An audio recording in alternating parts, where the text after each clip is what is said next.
120. Episode 120. Jesus Christ, we are back live recording. No special guests. OGs in the building. Of course, your boy DJ Ish, throwback and the throwback. You've been on us since the radio show days. We love you. Shout out to the twins, and of course to my left, co-host, co-creator, co-sponsor, co-founder, co-financer, everything on this show.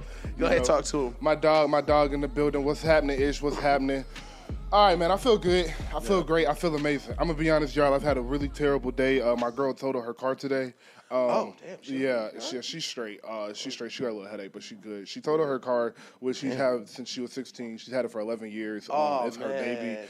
It's become my car. Like y'all know the story. We love that car. Yeah, what you talking about? What you talking about? But Taylor was just talking about, she was like, bro, you used to drop me off at work and just take my car. Like, I didn't know where you was going. I was like, like, that's every real nigga dream. Yeah, literally. Like, what you talking about? For y'all listening, like, but they love each other. Not the one y'all be thinking about. This is my baby. Like, Dale for real went to pick her back up, though. Like, that shit, like, on time, too. Yeah, gas in the car and shit. Like, black people on time, though. But yeah, so I've had a really long day, so I really was excited to do this and talk to my dog because, you know, this is my therapy and all of that. But I'm really happy to be here. Please stop, subscribe, comment, tell a friend, share it with the parents, an enemy. I don't care. Just everybody. Facts. Please share our show. We work very hard on this. We 120 episodes in, but we cold. I promise we is. Yeah. And we be right about a lot of shit, too. A lot. Stick with us. You'll see. Also, next week, I want you to be prepared. This is also something you add along with, hey, here's my friend's show. Subscribe. We also will be starting a Patreon. We've actually already got it in the works. It should be completely up and running by the time we drop next episode. It'll be in the link in the bio next week. Just be aware of that. It's going to be a cheap little $3. Come on, give some young creators your money. It's $3. I know y'all boys got $3. That's a pack of Swishers. And I know. Listen, if you don't have $3, it's okay. Yeah, that's a fact. Don't worry about it. That's a fact. We good. That's a fact.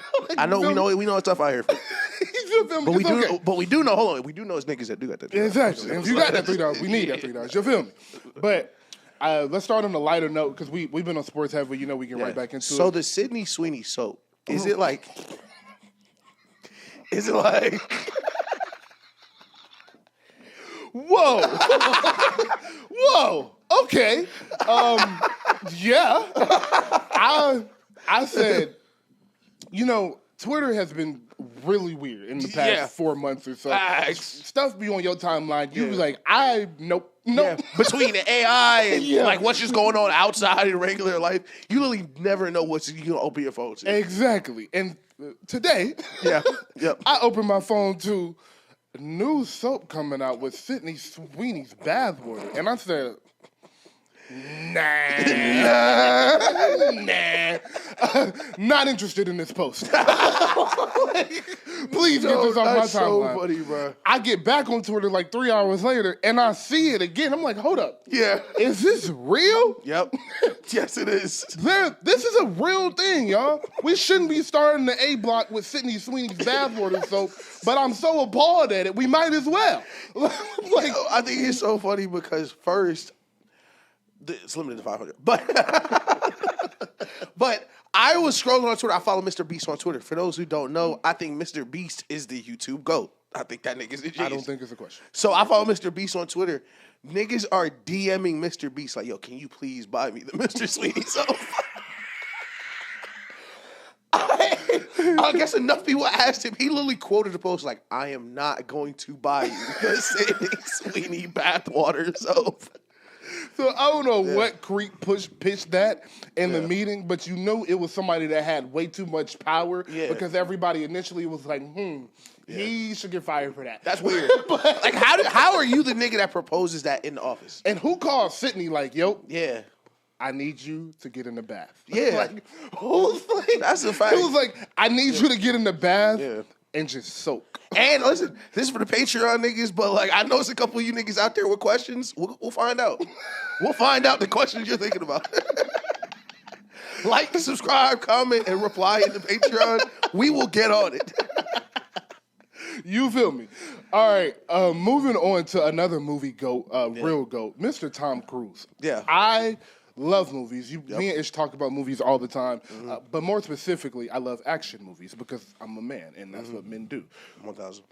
And if you know anything about action movies, you know nobody is messing with Tom Cruise when it comes to it. Tom Cruise is the GOAT of action. Tom Cruise is the GOAT of the box office. When Will Smith and Kevin Hart had their interview, and Will Smith was talking about how he was the GOAT, like 20 summers in a row. Like, Will Smith in the box office is LeBron in the clutch. Like, you feel me? You can't touch him. You can't mess with him. 20 straight All-NBA seasons. You feel me? That's Will Smith in the box office.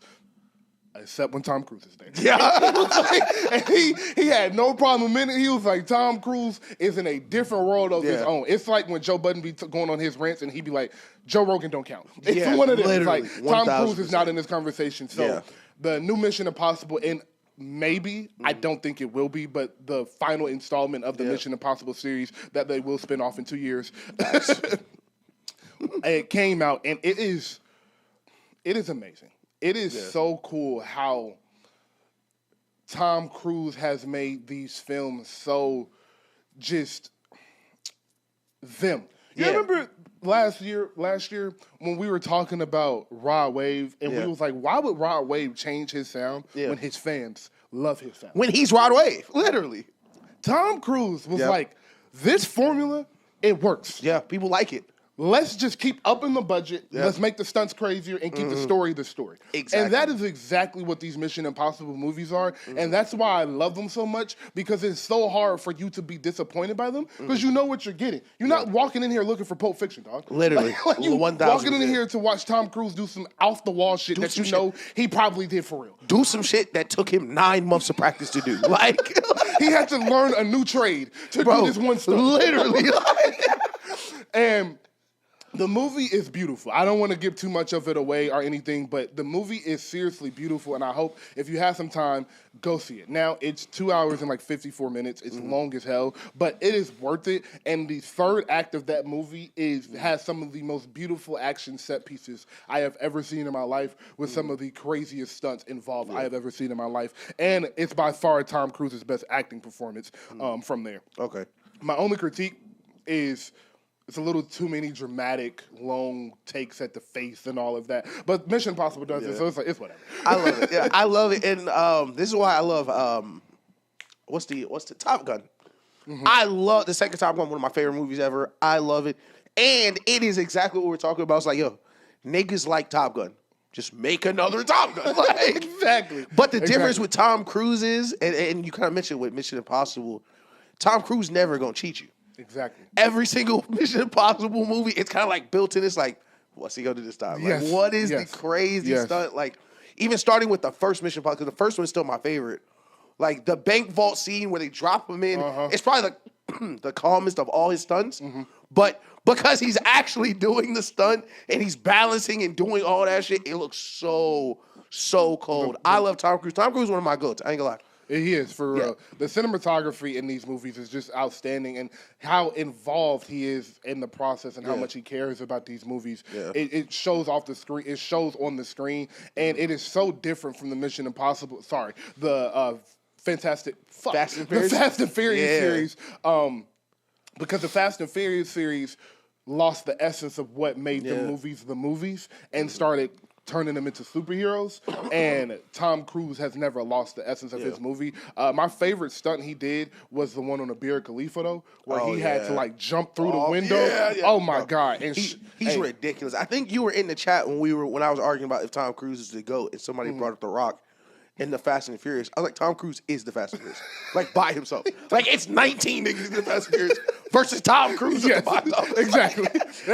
Yeah, like, I love Tom Cruise, bro. Exactly. And Paula Patton, hello. Shut up, Paula. Listen, hello. If you know, you know. Come on. And everyone should know. Okay, everyone should know what you're talking about. Also, before we go, I have a story. And I do want to get into basketball. Stick with us, my boys. My beautiful women, salute to you. You know we love you. Just stick with us. And thank you. Thank you just for being you. You know, Facts. We love y'all women. But, you know, I know white people. I mean, I know a few whites. I know a few whites, right? And white people just don't live it is really two Americas. It's really about 4 or 5. Yeah. But, like, you can for sure say it is At two least Americas. At least 2 for sure. And when I'm around my girl's family, I get the stories that just let me know, like, wow, life is just so different for you guys over here. Yeah. So my boy, and this is not about my girl's family. My girl's family is the people in the family I talk to. They're great. But we go, first off, before I go anywhere, NFA Burger. If you like smash burgers, please go stop by NFA Burger. It's one in Avalon and Alpharetta and one in Buford or something like that. Okay. It is one of the best smash burgers in the world. Anyways, I went to NFA Burger with my brother, with my girl, her brother, and his girlfriend. Our besties. I love them to death. Shout out Dawson Bailey. Yeah. He was telling me the story because his best friend, their family friend, his birthday was this past weekend, and he wanted to go to Palo Santo. That's hard. Palo Santo is this nightclub in Atlanta, and it's a nightclub lounge with Spanish house music. Yeah. So if that's your vibe, it's that's a crazy vibe. That bitch is there for sure. I've heard, for sure, and I've heard it's honestly the best rooftop view in Atlanta. That and the Wagyu House, but it has an amazing view. They let the roof down when it's not raining and everything. It is gorgeous. Okay. So they go to Palo Santo after they're getting an Airbnb. The beautiful house too. It's like 6 bedrooms. Everybody paid for their own room. Y'all know the boys. Y'all know the white boys call it the boys. Gonna just do a Saturday with the boys and all of that shit. They about to go to it. So they leave Palo Santo when it closes about 2:00 in the morning, and they're like, "All right, we're gonna head to the Airbnb." Now, if you know Atlanta and you know the directions of Atlanta, you know when somebody tell you, "Hey, you probably shouldn't go to the West End." Yeah. You know why they saying that? Exactly. Well, this Airbnb is smack dab in the middle of the West End. Well, smack dab. Shout out my niggas Roby, man. Shout out my nigga Roby, man. If you from New York, the West End is our churches, and I mean the churches, and I mean it's not like, oh, that might be the church. It's like as soon as you step foot over here, you know what it is. You take a left at that stadium. Sade. I used to live 10 minutes from all of this, so this is why I know I used to drive through it to get home. Shout out to the Mama Stand. Shout out to Roby. Shout out to Stunner. You know the real Swats niggas. Shout out to Anthony Edwards too. Facts. That's where he's from. That's where he grew up at. My boy. They on the way to the Airbnb. He said he get 3 texts at the same time, back to back to back. Hey, I'ma just head home. I don't like this area we in, and I don't feel safe. So I'm going to just go home. The $200 I paid for my room is cool. Just keep it. Keep the 200. Keep the 200. Yeah. I'm going home. That nigga saw Batman on the way home. They're in the West End of Atlanta. One nigga drove back to Helen, Georgia. Another nigga drove back to Buford, Georgia. And another nigga drove back to Gunning, Georgia. Yo, that 4-hour Helen drive, nigga. Took a collective 6 hours drive to get out of the West End. Yo, this is gonna listen. I don't want this to be taken out of context like 5-6 years from now when we're more successful. But one of the perks of being black, and like especially in my case, because I'm a big black nigga, is like some white people think I'm scary. I love that shit. I ain't gonna lie. I love that shit, bro. Like I be in Walmart, a nigga bump me, and I look. Oh, I'm sorry, buddy. I'm the nicest nigga in the world, but he don't know. Like I just ruined his day. Boy, I tell you, I sat at that table and I laughed for probably about 15 minutes. That is so funny, I just bro. kept giggling about that shit. $800 to $200 and everything, bro. Bro, 8 to 200. Said it's 2 in the morning. Bro. You not getting home to 4. You know you gotta get gas at 3:30. You know you not making. You know your tank not getting you from here to fucking Helen and what? You got off the highway, got gas, got back on the highway. You had to drive from Buford to Atlanta to the West End. Now you driving back to Buford at 2 in the morning. Boy, they 7 minutes from the B&B, Jim. It's not like they got 20 minutes. They 7 minutes away. Like, nah, I can't do it. They like ain't enough garages. I can't park out here. No, I was crying. So shout out to Dawson's friends. But my dog Dawson said that the Airbnb was nice and there was no problems. Shout out to Dawson, man. So Basketball is on. Yes. Conference finals. Yes, sir. Y'all know what it is. Y'all know what we do. This is our forte. We love basketball. Bag work. Easy. So we have 2 series to get to, the Knicks and Pacers and OKC and the Wolves. Facts. We should start with the Knicks and Pacers because y'all know we're night owls. The Knicks and Pacers just got done playing about 20 minutes ago. So we're going to start there. And 3-2 series. Yeah. Tyrese in the series is 24-11. Brunson in the series is 33-5. Cat in the series is 25-11. The stars are shining at all 3 of those guys I just named have had a moment where they were like, oh, that's the best player in the series. Literally. Which which means we're having a great series. Right. Cat has a couple. Exactly. Had one tonight, actually. I want to start off by asking you, do you give the Knicks a chance to force and win a Game 7? I'm going to harken back to our episode last week. And I'm not saying this just because of Key, but Knicks in 7, bro. Knicks in 7. This was my prediction last week. Okay. I am Knicks in 7. I still think they are alive. Okay. And I think the same way it's way easier to blow a 25-point lead than it used to be 15 years ago. For sure. Blowing a 3-1 lead is a lot easier than niggas think, bro. Oh, for sure. Because, like, all you guys, especially right now, all the pressure is on Indiana in Game 6. All of it. It's got to end right here, especially because you kind of phoned in Game 5. Fam, you get hot. Jalen Brunson get hot. You steal Game 6. We were all there watching the 2016 finals. There's a lot of pressure on Golden State. We were a Rockets having a score away from the Golden State having another 3-1 problem. Yeah. We watched Golden State come back on the Thunder down 3-1. We watched the Celtics force a Game 7 in a 3-0 series. With the 3-point shooting and the offenses, I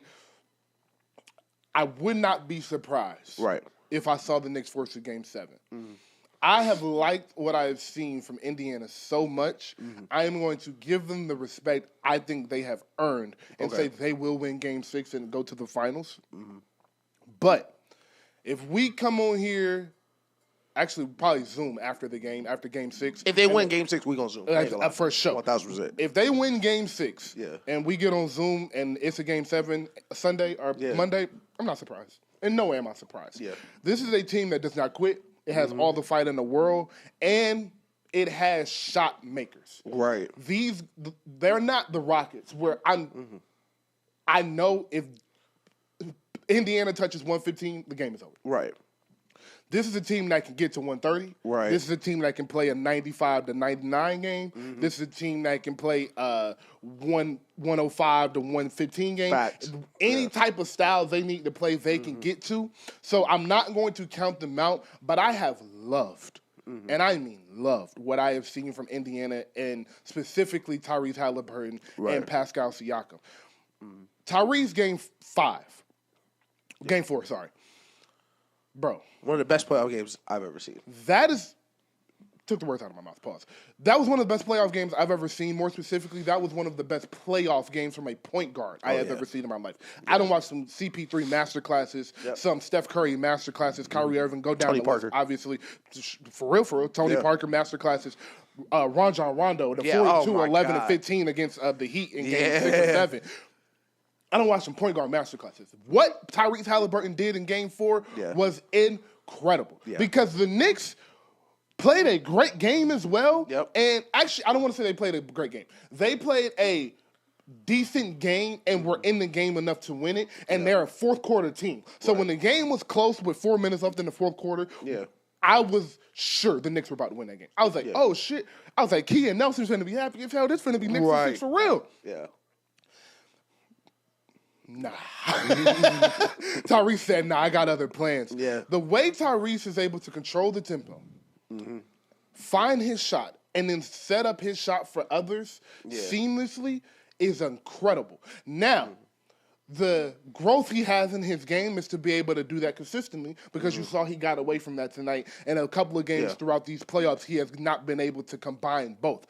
Obviously, he's not going to have 32 and 15 every night. But the 24 and 11 he is averaging in the series is something I think he can average throughout a regular season and finals run because of the floor the way he understands the floor. But speak more to what you've seen from Tyrese. Yeah, 1,000% is kind of what you were just about to lead into, but the decision making. What it's confusing for a lot of just casual, average basketball fans or people who are looking for certain things in their superstars is his superstar talent is not a 45-inch vertical or a crazy three ball or an insane handle. He is instantly making the right decision every time for an entire game. We have seen that out of a couple of people. You saw it from Bron back in his day, Prime Rondo, Jason Kidd, Jokic. Steve Nash, as we mentioned, Jokic. Steve Nash is a great one. Where every single time it felt like even if they missed a shot, even if the person they passed it to didn't score, you were making the right decision based on whatever the defense is giving you. Yeah. And you see that with Haliburton in the fast break, half court, PNR. You see him kind of, and that's why the cut shots are so frustrating because everything he does start to finish in the game, he's okay with because that's what you're giving him. He doesn't always force. Yeah. Like his step backs in the clutch are so frustrating because this is the coverage that you were gonna be fine with either way, and he just beat you. Yes. And that's how the Pacers are beating so many people. It's like, all right, we're gonna take what we get all the way until we can't anymore. Yeah. I love that because I was going to come here and say that about SGA scoring was that SGA doesn't have a move in mind. Right. SGA lets your defense tell you what he's about to get to. Right. Kyrie-esque. You're exactly right with Tyrese Haliburton. Yeah. He doesn't force anything. Yeah. Because he doesn't force anything, every decision he makes is going to be the right decision because it's a decision you're forcing him into. Right. With basketball, and some people are probably like, what do you mean if they're forcing him into that decision that sounds like a good defensive possession? Right. It might be. But the thing with basketball is you're giving up something. Right. The NBA, everybody is too talented. You have to give up something. Yeah. And with a team like the Pacers, where you have shooters everywhere, you have slashers everywhere, you have finishers everywhere, you're going to give up something. What we're saying is whatever the Knicks choose to give up on this possession, Tyrese finds and exploits. Exactly. And that is a sign of a great point guard. Yeah. The guys he just named that controlled the tempo, CP3, LeBron, et cetera, were masters at this. Yep. And also, on top of Tyrese's playmaking and floor general ability, the Pacers don't let the ball stick. Yeah. And that is something that is really important on a flow style type offense, is the ball does not stick. The only time it sticks is when it is supposed to with Pascal Siakam in the low post. Right. That's the only time it's going to stick. Yeah. Every other time is Tyrese get the ball, we're going to start the offense and get the ball across before 21 seconds. Yep. We're going to look, we got to pass, swing, dribble, penetrate, swing again. Yep. The ball is constantly in motion, and the guys on the perimeter are constantly slot cuts, back cuts, curl cuts, whatever you can to consistently make that offense or that defense tiresome because it makes your defense think so much. Right. That was the problem with the Warriors' offense. Yes. So for so many years is it made you think so much because it's so much movement. And that leads me to kind of what I want to critique about the Knicks. And I'm going to end it with my point about the Indiana Pacers. The Indiana Pacers bench is able to function so well because they're in a system. Right. When you're in a system, the system creates the buckets for you and doesn't have you create the buckets for yourself. Exactly. That is why the Knicks aren't able to go 9, 10 deep. Yeah. Because the guys that are coming in, Landry Shamet, DeLon Wright, can't play in the style that Jalen Brunson plays in. Exactly. So you don't want them isoing on the wing. You don't want them running high pick and roll with Mitchell Robinson. If the possession ends in a Landry Shamet, Mitchell Robinson pick and roll, you win the possession. That's really a great possession. Yeah, you're 1,000% right. What I am seeing is a team that is like, hey, you have more, your starting five is more talented than ours. But because of the way our offense is run and the way we have utilized our entire team versus 6 players, that is why we look like the better team right now. Exactly. You go where you want to. I ended the Indiana. Yeah, no, that's 1,000%. I'm cool wrapping up Indy, but the last thing I want to say is, again, hats off to Rick Carlisle again. Hall of Fame coach, championship winning coach, someone who is super underrated in the NBA verse like talked about when you talk about the best coaches in the league. You don't hear Rick Carlisle's name a lot. Top 5 coach, easy. But he's absolutely top 5 coach right now. Actually, I do want to say one more thing. Who does Hallie remind you of? Because we was having this chat and having this talk in the chat, and I also talked to Roby about it. Yeah. It's really tough. I don't think he plays like Steve Nash. Mm-hmm. I think he plays like a super Lonzo Ball. I think he plays like how we thought Lonzo was gonna play. Oh. I think he plays exactly how we thought Lonzo was gonna play. Where you see a lot of people say Steve Nash, but Haliburton is one of the best at.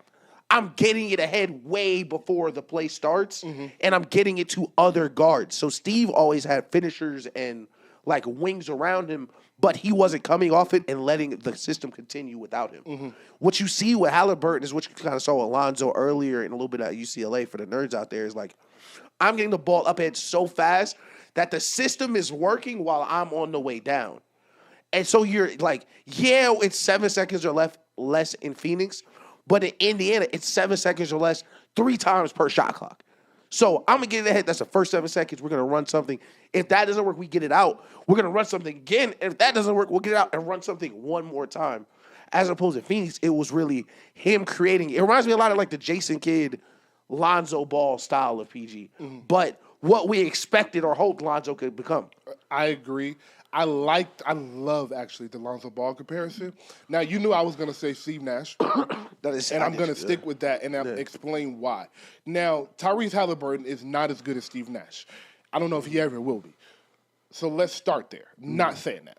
I am saying the play styles are similar because the systems are similar. Right. I agree with you. Steve Nash's and Tyrese Haliburton's skill set aren't necessarily super similar, but the way they have to play point guard is. Exactly. And that is why I think he resembles Steve Nash with the way he is able to always make the right decision, with the way he is able to know.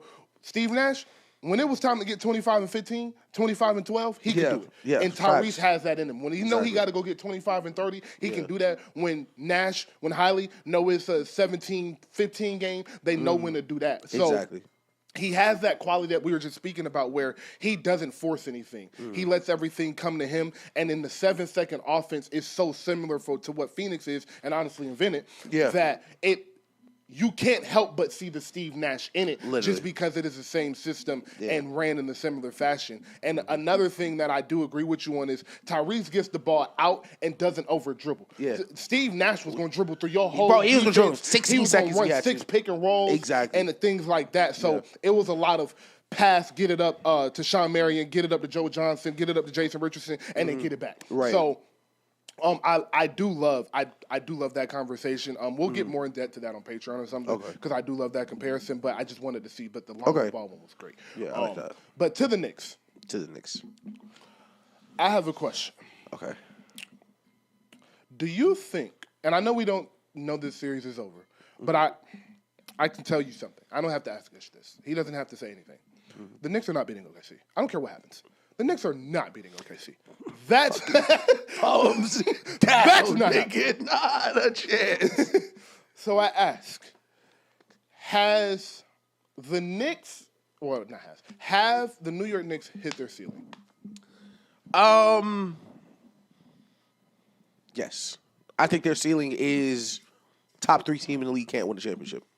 I think this is their ceiling. I think Eastern Conference Finals, possibly a finals, but Minnesota did kind of. I don't even want to say Minnesota collapsed because OKC's the better team, but I don't like their chances versus Minnesota. If Minnesota would have won the series, I didn't like the Knicks' chances going in versus a bunch of the teams out west. I think OKC absolutely throttled them. Maybe. Yeah, definitely maybe a sweep. And, listen, Key and Nelson not here, so, I don't got to sugarcoat it. But Jalen Brunson's not a superstar. Sorry, not a superstar. Sorry. And what was the name of the shorty who said it last year? And everybody said they're like death threats. But Ramona Shelburne. Yeah, shout out Ramona Shelburne. But he's not big enough, and Cat is not consistent enough. It's just bottom line.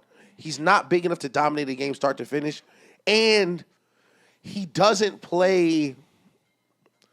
He doesn't play enough a way to make everything easier for everybody, like a small guard dominate would have to. Yeah. He doesn't have the gravity like Steph does. He doesn't have the playmaking that Isaiah Thomas does. Like, or even if Haliburton, like, of course he's taller, but he's still more of a pass first PG, but he raises the floor for everybody. He's getting them so many easy buckets. Exactly. The Knicks are like, Bridges is playing bad, and OG's playing bad. It's like, yeah, maybe somebody should get some shots. Like maybe somebody should get them a layup. Like they are killing, they're eating everything that they kill. Like, and I know, again, we have this thing where we've been podding with each other for 6 years, so I know what he's saying. And he knows what I'm saying. So when he says OG and Mikal aren't getting shots, they're not getting easy shots. Literally. Yes, we're going to swing the ball to Mikal when he got Naismith in his grill and he got to come off a pick and shoot a fadeaway. That's not a good shot every time down. Now, he can hit that shot and he's comfortable hitting that shot, and that's his spot. But sometimes when Mikal is struggling, when OG is struggling, like he was talking about in that instance, yes, a layup, a free throw will get you back in rhythm, and they don't have sets to get him into that. Yeah, and when you saw Mikal at his best, where was he? He was next to Chris Paul, a great passer, someone who could get you. Because Mikal is one of the best cutters, getting you easy buckets. Devin Booker, a similar volume scorer, but to his credit, is a better passer out of certain situations than Jalen Brunson because of his size. So you're able to get greasy buckets throughout the game, and that's the thing. Indiana gets like 40 of them. Dog. Like it's times in the court where it's like someone's standing right on the rim for Indiana. It's like if you could just give him the ball, he's going to lay it in, and they do. Like, there's so many times where things are super open, but the Knicks, I think they have hit their ceiling because Jalen Brunson is, even if Jalen Brunson gets better, I don't think Jalen Brunson can ever be good enough to win a championship as your best player. It's really hard. And what frustrates, what people push back on is because, like, everybody's superstar is a superstar, you know. Like Tony Parker was a superstar. Like I was like, if you would have asked me, like, gun to my head, lie detector test, like, who were the faces of the NBA? It would have been Kobe Bryant, Tony Parker. Like, it was like, yeah, those people are the faces of the league. Like, but to the rest of the NBA, superstars, the best players in the league, those who win championships. You feel me? Kobe, Mike, LeBron. That's 15 rings between those three people. Like, it is a lot of championships that only go to the top dogs. And that's facts. And you have to, and I don't, unfortunately, Jalen Brunson is not jumping into that top dog category like Shea is. All right. I want to start off by reiterating something we will reiterate on every broadcast during the playoffs until this podcast ends. Easy buckets. Yep. The Pacers generate so many easy buckets. And you want to know how I know this? Because I did this research before the show. Every single game of this series, they have more fast break points than the Knicks. Oh, yeah, easy. You know what game they didn't? The game they lost. The game they lost. Yep. The Knicks haven't had 10 fast break points in any game this series, other than after tonight. Other than tonight. Take tonight out of it. I haven't looked at it tonight. This is game 1 through 5. They have not had 10 fast break points in any game this series, dog. That's a layup per quarter almost. Literally, it's almost a layup per quarter. Just 8 points. It gets you right there. Dog. So I'm looking at the fast break points, and I'm realizing they get no easy buckets. So in the fourth quarter, they're playing for tips. So they're already more tired. Yep. But now we're more tired because everything on offense is so hard for us, and we having to guard these dudes who get the ball up at 21 seconds. They moving, they running, they laughing. Them niggas having the time of their life. They having the time of their life. I'm 45 minutes in. They look like the AAU team that's been playing together since they were 7 years old. Yeah. That's what they look like. Literally. And because of that, the Asians Knicks at the are GSU exhausted. gym. No cap. But the problem is, the answer to my question, I'm sorry, I said that wrong. Yeah. The answer to my question, have the Knicks hit their ceiling?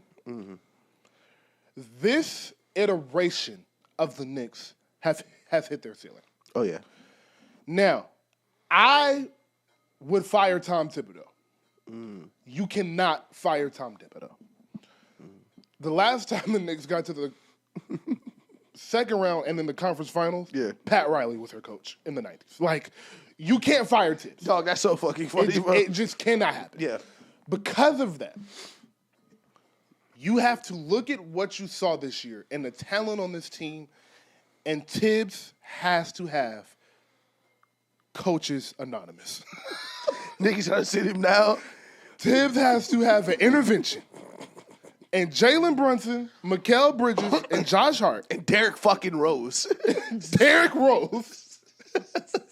The GM of the Knicks and all of the rest of the staff need to sit him down in the middle of the court in Madison Square Garden. Yeah. And be like, look, baby. Yeah. This is yours. Yeah. This is yours. We're not taking this from you. Yeah. But you got to change some shit. Yeah. And I'm going to find one of Phil Jackson's proteges. Yeah. And I am telling him he has to install a system. The triangle offense. Not just a system. He has to install the triangle, the extended version of the triangle offense, because the triangle offense. So basically, so like the Warriors type shit, basically. Very, very similar, because the Warriors system is based off of the triangle. It's just ran a little bit different. But yes, something very similar to that. And why I say that is, if you understand the triangle, if you have watched the triangle, it is a offense of constant motion. Yeah, the Pacers run the triangle, by the way. The Pacers run a very a sped up version of it, very similar to it. Yes, but the Knicks could slow it down. And why I'm saying they do this is because I'm not thinking of Michael Jordan. I'm thinking of Kobe in 2009, 2010 with Paul Gasol and Kobe Bryant. Obviously, Jalen Brunson is not Kobe Bryant. Obviously, not. But this NBA is showing you, dog, it's not going to be a mega superstar and another really, really, really good player next to him anymore. It's going to be a collective unit with one great player and one dominant fourth quarter player. Exactly. Who is left in the playoff? Anthony Edwards in the Minnesota Timberwolves. SGA, OKC. Tyrese Haliburton, Pascal Siakam in the Pacers. Jalen Brunson, Cat in the Knicks. Right. It's not these super megastars anymore. It's not these super teams. If you install the triangle, and then this is the next thing you say in the meeting, you're playing 10 guys. We're done with this. Jalen Brunson's not playing over 35. Nobody in the starting line is playing over 35 minutes a game. Right. Because if I'm looking at the Knicks, I believe the Knicks have one of the 7 best starting fives in the NBA. Oh, better. If it might be better than that. Yeah, they definitely top 5. I think it's in the East, they might have the best. Yeah. They definitely have a top 3. Since Tatum got hurt, it's definitely the best. Exactly. Yeah. No Tatum for sure. So if you have the top 3, a top 3 starting 5 in your conference, your starting 5 isn't the problem. It's 6 through 10. Yep. If you go retool 6 through 10, install the triangle. Now you don't have the bench problem you have where you don't get production of the bench, because what did I just say about Indiana? No. When you have a system that creates shots, your bench players get better because they're getting shots created for them. Right. So when this constant movement is happening, and you have the curl cuts off the double pin down, and you have the back screens out for the pop-up on the wing shot that Kobe used to get a lot. Wide open, the elevator screens you run out of it. Yep. It's so many things that you run out of the triangle that just will cause miscommunication, especially in the day and age of this where it's a lot of where you're spread space, out. It's a lot more spread out. Cat being able to run a triangle from the three-point line would add such a different flavor to it. And him at the high post, like Powell. And exactly, him at the high post, him and Mitch at the high post, like and letting Brunson play off, and letting him and Brunson play off of that, or him and Mikal play off of that. It is so many avenues the Knicks can take this starting 5 because it's dynamic.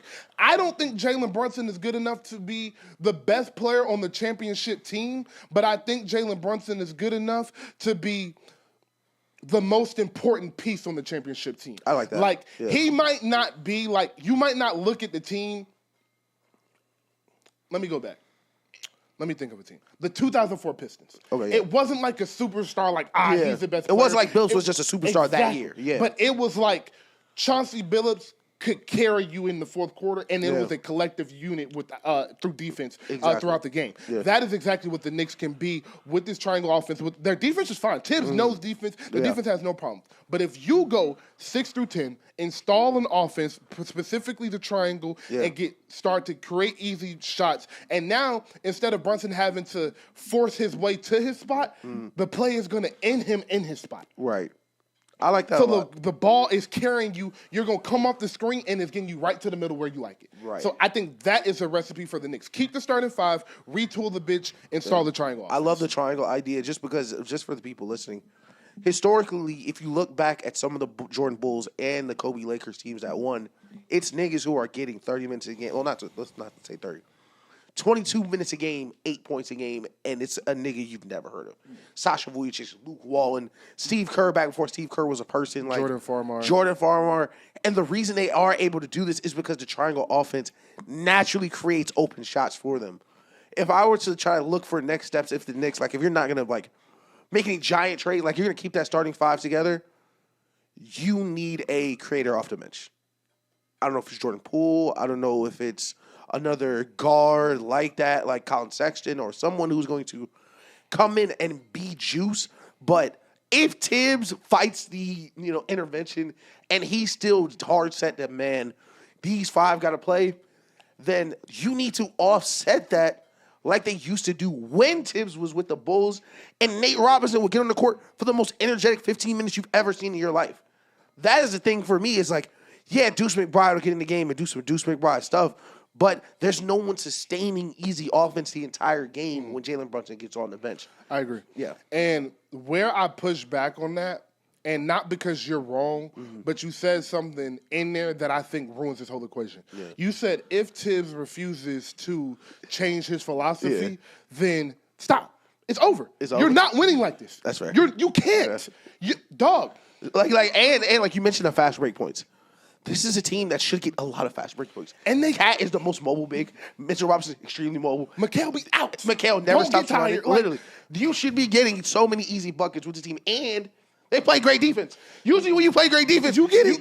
Thank you, Ish. You get a lot of fast break points when you play great defense. But if I'm in the Knicks locker room, and I was all-star this year for my first time, Jalen Brunson, and my agent's telling me like minutes per year, how many to stay in my career, I'm like, man, do I want to run on all these fast breaks when I'm playing 42 minutes a game? Exactly. Shit, probably not. Exactly. So now when you take that 42 to 35 or 34, really start the first half of the season about 33 like they do with Steph. But Steph be playing like 28, 30 minutes. And then like ramp it up and then ramp it up as the season goes. If you take that philosophy, then you have Jalen Brunson, Cat, and the rest of the unit is fresh come playoff time. If you're going to continue this, your team is always going to look like the more tired team, the more exhausted team, and the team that has the least physicality and the least energy. Because they do. Because you're playing the highest level basketball you can possibly play, and you're asking these guys to exert an exorbitant amount of energy every other day for 2 months. Yeah. It's impossible.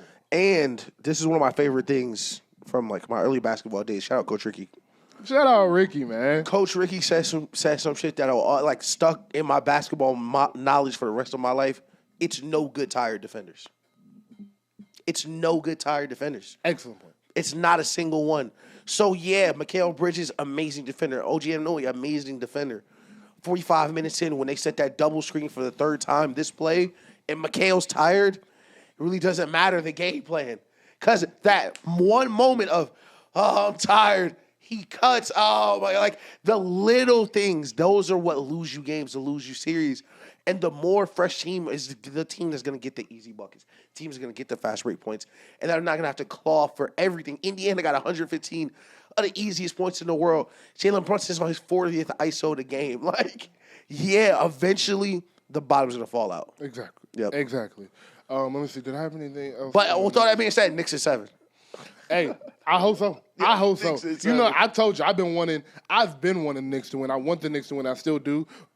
But as we jump into this next series, Indiana and OKC is a better series. Yeah. Because the style of offense that the Pacers play would be the only thing that can remotely give OKC competition. This iso ball, a high pick and roll, the OKC, Lou Dort is going to eat Jalen Brunson alive, pause. Like, No, it would get bad. It would get bad. Yeah. Very fast. And not even just Lou Dort. And listen, we loved him on this show for a long time. Listen, I said this going into the Minnesota series. Alex Caruso is one of the 5 best defenders in the world. Yes. Like what Alex Caruso would do to Jalen Brunson. Bruh. Nah, so it's not even a series. But for the plot come back. Yeah. Win a game 7. Fuck it. Yeah, hell yeah. But we need that. OKC. Yeah. OKC. Let's clap it up. Let's just clap it up. Oh, yeah. You did the SGA, MVP, Western Conference Finals MVP. They've been 1 seed for 2 years, got an MVP. We never clapped it up for. Let's just clap it up for OKC. Shout out Reggie, man. Shout out to Reggie, dog. Yeah. For real. All right, OKC. Yeah. I want to actually let's start with Minnesota. No, let's start with the winners. Yeah. Can They're- I go first? Hell yeah, go. Yeah, okay. Because I actually wanted to say this. I had to practice in a mirror a couple times because I've actually never really done this with someone I've hated so much. So, all right. And this was in preparation of kind of the Knicks might lose. So, I'm kind of thinking Pacers, Thunder. Hold on. Oh, yeah, you good. Because, I've never really had to do this, so I practiced a couple times. And SGA, I've come to bargain. Now, listen, we've had our differences. You're Canadian, I'm American, the play styles, the flopping, all that. Listen, we can set aside. If y'all flood the Pacers and just blow the doors off Tyrese Haliburton, Bears, face of the league. We can call it square for one of the best seasons ever. We cannot allow this to stand. And if the Pacers, a Pacers ring would be so bad for the sport. It would be so bad for the sport, bro. We cannot let that shit slide, bro. He got 2 voices, bro. We cannot let this nigga win, bro. Hey, I completely agree. You guys have looked amazing. OKC looks like one of the best teams I've seen in a long time. Yeah. One of the best teams I've seen the post-2010s. Yeah. No funny shit at all. They remind me a lot of the 2015 Warriors. I don't think SGA is as good as Steph, but the 2 through 12 might be better than the Warriors 2 through 12. For real. Yeah. Especially the early edition of the 15 and 16 squads. Yeah, Amazing. they remind me of 15, 16 a lot because what people always forget about the early Warrior teams was, man, it was Klay Thompson, Andre Iguodala, and Draymond Green out there too. That's the best defensive unit in the league. Yeah. This OKC team defends everywhere. Everyone who gets on the court. Guy 1, guy 8, Isaiah Joe, SGA, they all do it. And what I love that OKC is showing you is you don't got to switch. You just got to want to play defense. Yeah. Oh, my Let me say it one more God. time. Stop switching, bro. You don't got to switch, baby. You just got to want to play defense. Bro, That's just what it is. And they showing you that. And they showing you time and time again. I'm getting over this screen and I'm staying right here. I'm staying attached to the hit to the point where they just stop standing the screen. Yeah. That's tenacity, dog. I love OKC, dog. And just because you a big man, Rudy Gobert, Julius Randle, don't mean you know how to set screens. Good point. Niggas not teaching y'all how to set screens no more. Point. No one is teaching you. And if you're a guard, just because you a guard and you get on the pick and roll, you got a bag, don't mean you know how to use a screen. Exactly. You're seeing it, especially with OKC, because you saw such a difference, and that's we'll talk about Luka later. Luka, who had been playing professional basketball for so long and used to physicality, in the OKC Mavs series, those screens shoulder to shoulder. They either calling the foul or it's gonna be a screen. Yep. Because Luka knows how to come off a screen like it's playoff basketball. When you're coming off the screen, trying to figure the defense out, and you're not going full speed. Like you said, we are right over the top of that. Yep. Either you're going to knock me over or I'm over the top. Yep. And you're seeing it shout out Kevin Wilds. Kevin Wilds, they was talking about the post game for the it was just they was like, man, they look so happy to be out of the game. Every single OKC play, they just wanted more to you. They just wanted more. They want to take it from you. Truly. They don't even want to win. They want to take it from you. And this proves it. This playoffs, they have 4 wins by 30. Jesus. 1 is normal. Everybody might have a series where the team laid down in the game 5 to get back to their crib. Or you win a game, everybody know you thought you won. Exactly. 4 Yeah. is crazy. Their average margin of victory at home is 15 points, bruh. Yeah. 15. Shout out bruh. Jokic while we're here. This is the youngest team to reach the finals since the 70s. Yeah. Jesus. So the youngest team to reach the finals ever, because who cares about the Portland Trailblazers in the 70s? Shout out Bill Walton. SGA in the Western Conference Finals, 31-8-5. Yeah. J-Dub throughout the playoffs, who we had questions about, and said if this guy can reach the ceiling he is supposed to reach this playoffs, OKC will win a championship. J-Dub, 25-5. Literally. 30 last night in the closeout. Like 30 in Game 5 when you were thinking no, I'm sorry, in Game 4 when you were thinking Timberwolves might be able to get back hanging in into the balance. Yeah, 34 couldn't stop him. Yeah, look, last two games of the series above 30. Anthony Edwards under 20. When we talk about your second option needing to be better than the other team's first option sometimes, that's what we're talking about. Exactly what we're talking about. And then that Game 4 where SGA had the almost damn near 40-point triple-double. Yeah. J-Dub went 34 and 5 or something like that. And then Chet had his outstanding game and was clutching the fourth. It was like, dog, y'all boys better not let this team stay together because these boys is for real. Listen, know where that second apron coming. These boys is for real. Next year they good. Yeah. This might be the first team to go back to back. This might be the first team to go back to back. This is an incredible team. But topic pose a question: is this if SGA wins the championship, would this be a top 5 season for a guard in NBA history? Let me ask this. Are we counting all Mike's seasons as like one thing? No, every guard gets one. Because you can pick 4 from Michael. I was gonna say because they were. I know you saw it because you watched First Things First when they was doing like the best seasons ever, and Mike had like 3 and a 6. Do I think it's top 5? I'm really trying to think because I'm trying to speed run it. I'm off gut. I'm gonna say no. I'm gonna say no off gut. If I just throw some names out there, I'm gonna go Magic Johnson, Steph Curry, and shit. I personally go 17, but I know niggas don't like to. Niggas act like them 2 years just didn't happen. I go 17. You know what? I ain't gonna lie. It might be top 5, bro. I'm trying because you gotta think first. He joins an exclusive list of won the MVP and won the championship. Yes, because the last person to do that was LeBron in 2012. Steph. No, Steph never did it. Steph lost. No, Steph 15. Oh, 15.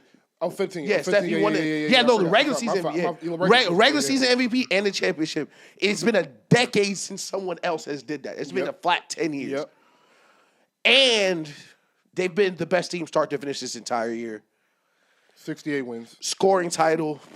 First one of the 5 teams to be at 80 wins. 90 wins before the finals. I'd have to say it's top 5 for sure.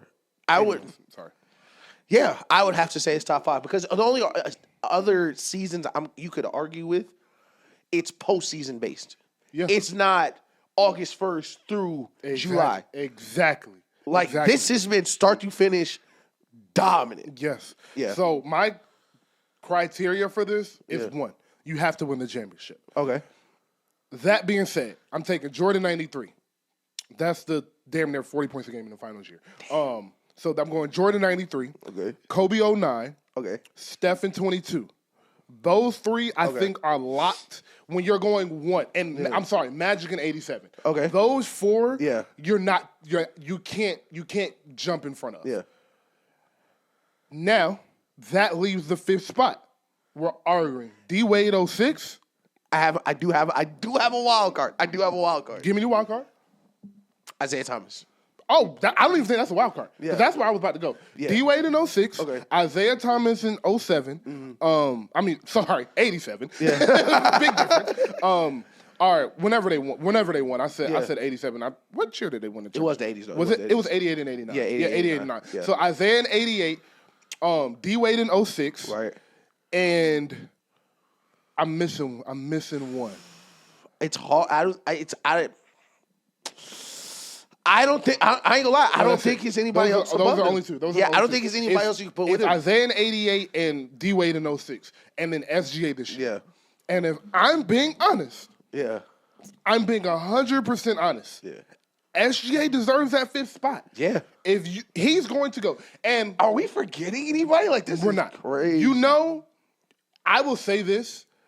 We can give every person we just named the conference final with MVP. Yeah. They all would have won it. Right. So all of them got it that year. Right. But then you add in SGA is going to win the regular season MVP. Scoring title. He's going to win the scoring title. Yep. He's going to win the finals MVP. And then he's going to win the championship. Yeah. I'm trying to. And he's going to go through the regular season averaging over 30. He's going to go through the postseason averaging over 30. And from day 1 to the last day of the regular season, OKC has been unequivocally the best team. It's top 5, bro. It is what it is. It is what it is. I ain't gonna lie, it's 5. Hey, we gotta have it there. Let's stamp it now. It's stamped. It's stamped. Like who? I don't even know who would be because like you have D Wade, but D Wade you didn't win MVP. Exactly. You weren't the best team the whole year. Exactly. And you didn't play. And it's respect to D Wade, you weren't as good as SGA the entire season. Exactly. Like yeah, you got hot in the finals, but man, it's crazy. My real wild card was a nigga who didn't win the championship. It was AI in 01. Thank you. So that was going to be my next point was now if we remove you have to win the championship and we bring back Steph 16, AI 01, Kobe 08. Harden 19. Harden, that was 36 a game? Yeah, Harden 36 a game. Westbrook 17. Westbrook 17 triple-double year. Yeah. Now it gets a little interesting.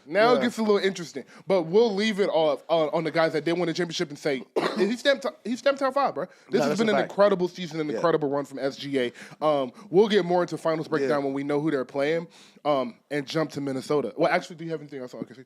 I don't think so. No. Okay. I don't think so. Bet. Shout out Sam Presti though. So friend of Donovan. Shut the fuck up.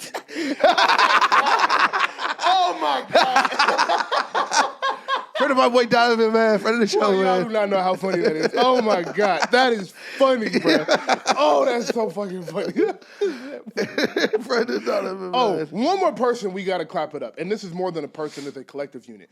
OKC's fans. Bro. Oh yeah, what a shirt. That boy, masterclass. This finals between Indiana and OKC, this crowd is going to be listen, it's a copycat league. Copy they fans, nigga. Yes. Put the fucking shirts on, bro. And Indiana's wearing the shirts. We're not talking to y'all. Yeah, talking to everybody else. New York ain't even giving no Golden shirts State. out. New York, like, bro. If y'all think these niggas in New York finna put on a t-shirt. Timothée Chalamet is courtside in a Chrome Hearts varsity jacket, my nigga. You know, it's cool to You're good. He got that shit on. Like Hannah Montana courtside at Indiana can put on a fucking shirt. Fucking give Clayton Clark the fucking shirt. Like. You feel me? But man, Minnesota. Yes, sir. I start with the same question I asked you about the Knicks. Has Minnesota, this iteration, reached their ceiling? I'm gonna say no, because I don't think Anthony Edwards hit his ceiling. I think Anthony Edwards is still 23. This iteration, actually, no, it's crazy. It's been 10 seconds. I'm gonna show you my answer. This iteration, yes. I don't think Rudy Gobert and Julius Randle will be the second, third best player on any championship team at any professional level until they retire. I mean like a Europe game. Yeah, listen. Europe, Olympics, OTE. Rudy Gobert just finished a playoff series under 10 points, under 10 rebounds. It's 7-3. Making $250 million. Rudy Gobert, can you send me $15,000, bro? I'm not even asking for 100. Like 15 racks. 15 racks. Send 15 to me, 15-ish. That's 30. Yeah. It'll help us with the show. I ain't gonna lie. I'm telling you. And the propaganda you'd get out of it. Dog. But before you send it to it, I got to be honest with you. Rudy Gobert, and I've been on this for a couple years because everyone is like, the nerds are like super protective of Rudy Gobert. Yeah, they are. And they can't understand why nobody likes him. And I'm going to invent a stat for these niggas. I swear to God. Like, if I ever get enough time, I'm going to invent a fucking stat for these niggas. And it's going to be from the NFL. I'm going to get it over to the NBA.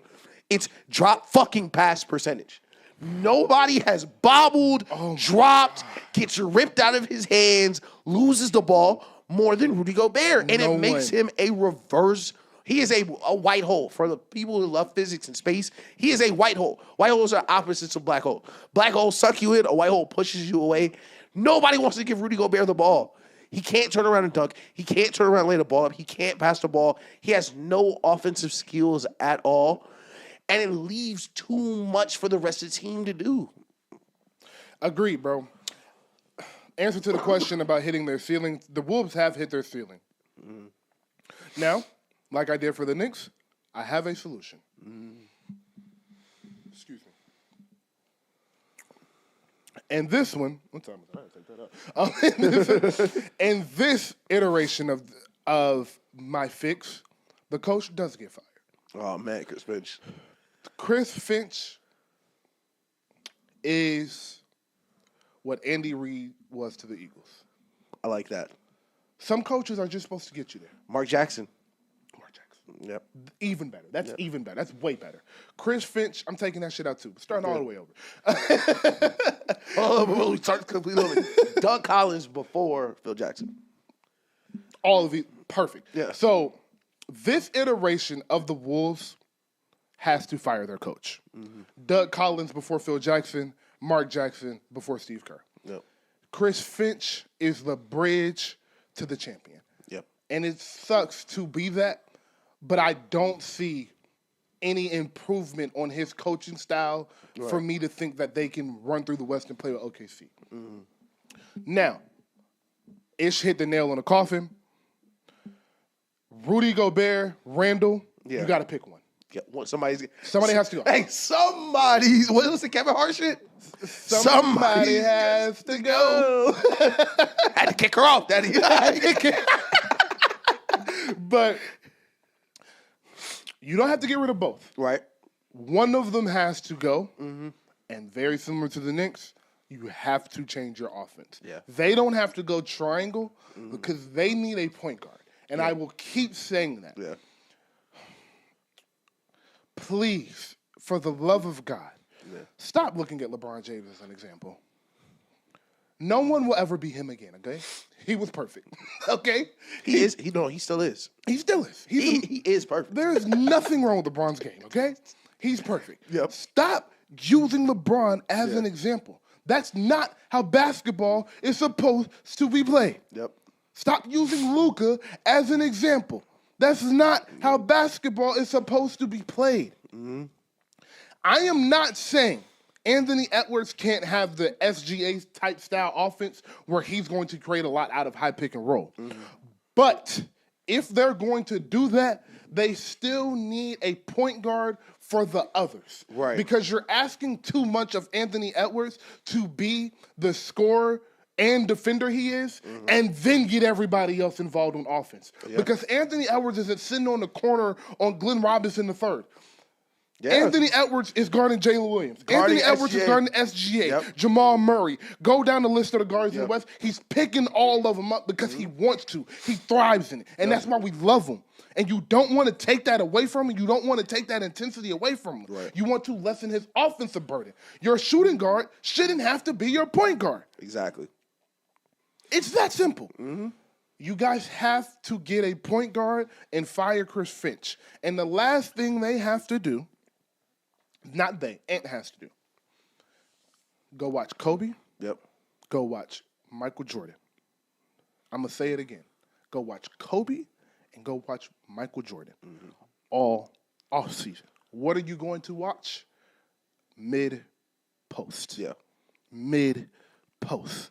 Mid-post. Yep. You have to learn how to play out of the post. We're asking a lot of a 24-year-old, 23-year-old. Yep. We're asking a lot of you, but we see it in you. Heavy as a head. Exactly. Learn the mid-post. Why am I saying learn the mid-post? One, you can run so many actions off of it to get easy buckets. Yep. Secondly, when you're obviously having a problem with the double team, it's so much easier to double team when you have a live dribble and you're coming off a pick and roll than it is when you catch it in the mid post, because you're able to look over both shoulders, you're able to see where the double team is coming from, and when you set the offense up properly to have this guy in the mid post, there's only a couple places that you can double from without creating a wide open shot. Exactly. So it makes your offense so much more dynamic. And lastly, the boy that just killed you, and I'm not even going to say killed you because it really wasn't nothing you could do about it, SGA. What makes, and obviously Kobe and Mike still are in this, and Kevin Durant, actually, your favorite player. Mm-hmm. What makes them so special is, and you have a problem with you have a limitation with your scoring right now where it has to be a three-pointer, a long two, or a layup. Yep. You don't have anything from 8 to 16 feet. Yeah. And that is about right at the free throw line and below it. Like that little 8 feet mark, you don't have anything for. Do you know how many times this playoffs I have watched Jalen Brunson and SGA shoot a turnaround jumper right above the restricted area? Yeah, like 10 feet away. Like it seems like a layup damn near, but it's a turnaround jumper, and that's not a tough shot. That is a good shot you want them to take. Right. He needs a baseline fadeaway, a mid-post fadeaway that's at 16, 15 feet. That's damn near automatic. Go watch Kawhi. The rest, all of them, they all have a what am I calling it? A low mid-range, do I want to call it? Yeah, sure. Yeah. A lower mid-range. Yeah. In between mid-range, between the deep mid-range and the layup. Right. That space of the court, he has to learn how to score from. Right. He has to learn, because he gets downhill at will. Yeah. He gets to the hole at will. But what OKC is showing him is when we're swarming you and there's three guys around you at all times, you're not going to be able to get that layup off. Yeah. If he would take one less dribble and stop and hit a little turnaround, he would be able to shoot that jumper and he would have that all day. Dog, there was one play, he had the pickup and carry through from the 3-point line. Yeah. That's not sustainable. It's not, bro. He had to split Alex Caruso and Chet and then go up on Lou Dort. Yeah. Finished it, but that's not sustainable to win. That's hard as fuck to do. Yeah. So those little fixes with Minnesota changes their team, but Rudy Gobert has to go and they have to get a point guard. Yeah. That's it. I think everything we've definitely said is correct. Like with the Ant thing, it reminds me of the discussion we had going into this about the Luka versus Ant thing. And like you said, it is just not sustainable for you to carry the offense, guard the best player, score 28, and make sure everyone else scores. And if you were to look at the Luka model, when did you get to the finals? When you put a Hall of Fame point guard next to him. So yeah, Kyrie's still going to get his buckets, but we are still running the offense. A veteran who's going to get you in the sets, get everyone else involved, get everybody else their little oops. It's hard for Ant to control top to bottom of the game because he doesn't have a ball enough, and he isn't in command of everything enough to really control. Like, there are times where Julius Randle's going to do what he wants, when Jaden McDaniels going to take shots that he wants. Like, that is the difference, and until they invest in a real guard that's going to get him easy shots and the rest of them, I don't know how far they'll be able to go, just because if you're asking Ant to do what SGA does or Luka does, he needs more help. Thank you. He just needs more help. Dog, and it says something funny. I don't know how much further they can go. Dog, they got to get 6 more wins. Yeah. They need 6 more wins. Yeah. Like, it's not that, or 7. It's not, 5 actually. It's not that much further to go. Yeah. It's truly not that much further to go. It is definitely not 5 wins. I was bothering myself. So when you have ADHD, when you're talking, you can still be thinking about something else. Yeah. And I was talking, and I was like, that math was completely wrong. That math was so wrong. Yeah. It was definitely 7 more wins. Yeah. But that's besides the point. They are so close. Literally. And that's why when I was going through my checklist of what they need to do, it's not a lot. And if I had to rank what is most important from most important to least important, most important, changing point guard, changing the offense. Right. Second, Anthony Edwards, 8 to 16 feet scoring. Yeah. Third, getting rid of Randall or Gobert. Fourth, firing Chris Finch. If they go into this season and the first 3 of those things have happened and Chris Finch is still the coach, they can still get to the finals. I don't think it's impossible for Chris Finch to get to the finals. His offensive philosophy just worries me, and because he's been doing this for so long, I'm wondering, is he the reason they're continuing to do this and not going to get a point guard? So I'm thinking if another coach gets in there, is that the first thing he looks at, like, we need this? This is what I'm going to watch for by All-Star break next season, we'll know. But Rob Dillingham. That's a good one. Rob Dillingham, if Rob Dillingham can become the player people hoped for him out of Kentucky at point guard, who's going to score, create, push the tempo, be offensive, and kind of make that next step, because this year is unrealistic for him to play, especially coming out of Kentucky. Like, coming out of college for NBA is so much different than the NFL. Like, he's 180, soaking wet, 6'1". Like, he needs time to develop his NBA body. He's sitting behind Mike Conley, but I don't know if he's 180, bro. He might be like not even close. 165. Not even close. Like, he's just a little bigger than Bones. But if he is able to come in and play meaningful point guard role for this team, I think it raises their ceiling, especially next to Ant. But personally, I don't believe in Rob Dillingham as a starting point guard for an NBA team. I think he's a bench player. I think he's a Jamal Crawford-esque type guy. Literally.